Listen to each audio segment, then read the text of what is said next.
Hello friends, welcome back to our channel.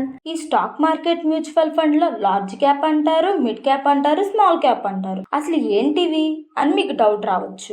A companies యొక్క market cap అనేది 20,000 కోట్ల కన్నా ఎక్కువ ఉంటుందో ఆ కంపెనీస్ నే లార్జ్ క్యాప్ కంపెనీస్ అంటాం. మనమే కనుక స్టాక్ మార్కెట్ లో పెట్టుబడి పెట్టే సమయంలో ఆ కంపెనీస్ యొక్క స్టాక్స్ కొన్నట్లయితే ఆ stocks large cap stock. And also mutual funds లో ఫండ్ మేనేజర్ ఎక్కువ పర్సెంటేజ్ ఆఫ్ మనీని లార్జ్ క్యాప్ లోనే ఇన్వెస్ట్ చేస్తాడు. అండ్ సెకండ్ వన్ వచ్చేసి మిడ్ క్యాప్. ఏ కంపెనీ యొక్క మార్కెట్ క్యాప్ అనేది 5 కోట్ల ఆర్ 20 కోట్ల మధ్య ఉందో ఆ స్టాక్స్ ని మిడ్ క్యాప్ స్టాక్స్ అంటాం. అండ్ థర్డ్ వన్ వచ్చేసి స్మాల్ క్యాప్. ఏ కంపెనీస్ యొక్క మార్కెట్ క్యాప్ అనేది 5,000 కోట్ల కంటే తక్కువ ఉందో దానినే స్మాల్ క్యాప్ అంటాం. దీంట్లో అప్ అండ్ డౌన్స్ ఎక్కువగా ఉంటాయి అండ్ గ్రోత్ కూడా ఎక్కువగా ఉంటుంది. ఓకే ఫ్రెండ్స్, నేను మీకు ఈ రోజు చెప్పిన టాపిక్ అయితే ఇదే.